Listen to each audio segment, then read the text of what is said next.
तर आजची सुरुवात सकाळच्या नाही तर दुपारची झाली. उठल्या उठल्या आंघोळ केली ना तसाच गेलो दुकानावर, कारण की अंडी संपलेली. मग गेलो ना घेतली अंडी. बाहेर ऊन एवढा होता का असं वाटलं का एक बाजूचा गाल काला परण. आलो तर देवांश भाईने मॅच लावलेला, त्याला पण काही समजा नाही मॅचिंगचा ना मला पण तेवढा समजा नाही, तरी पण आपली मॅच होती. मग बोललो व्हिडिओ पण ब्लॉग पण करायला लागल बरं, इंटरव्ह्यू पण घेते आपल्या माणसांचा. नंतर वरती येऊन गमेला बसलो अंडा भात खावाला. नंतर मग कुत्र्याला पण दिला जेवायला.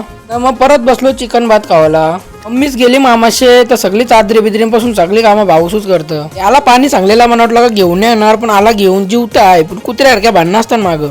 मग तसाच ववले पाठव गेलो आमच्या गावांच्या अड्ड्यान. आता असं नका समजू का इकडे शर्ते आहे तर बाईला हप्त्यांची 3 दिवस म्हणजे सगळी आणतानू इकडे धावरवाला. तर यो बघा डोंगीकरांचा नंद्या आपल्याच परेश भाईचा बैल आहे. नंद्याला बांधायला इथं 15 फूट गली झाल्या कोचकलेल्या, कारण की जमिनीन कारण की सुटला का एकदा गावणार नाही. नंतर वरच्या टेपरावशी चाललेलो बघू बरं शर्यती. आमचा अड्डा जाम मोठा आहे तर तुम्ही ब्लॉग मध्ये पण बघला शिव ना, असं पण बघा. आता मी दाखवतो तुम्हाला हात करून. अरे गेलो तर मम्मीच बिड्डा निसत होती, एक हातान मोबाईल नाही एक हातान बिड्डा निसत होती. असं कोण करते का मला सांगा कमेंट मध्ये. मग तसाच गेलो जिमला ना, जिमला जाऊन बरं ट्रायसेप बायसेप मारतय. पहिला क्लोज ग्रिप डिक्लाइन घेतली, त्याच्यानंतर पुली पुश डाऊन घेतला, त्याचं पण 4 सेट मारलं. त्याच्यानंतर बायसेप मध्ये पण 2 एक्सरसाइज म्हणून असला हॅमर घेतला.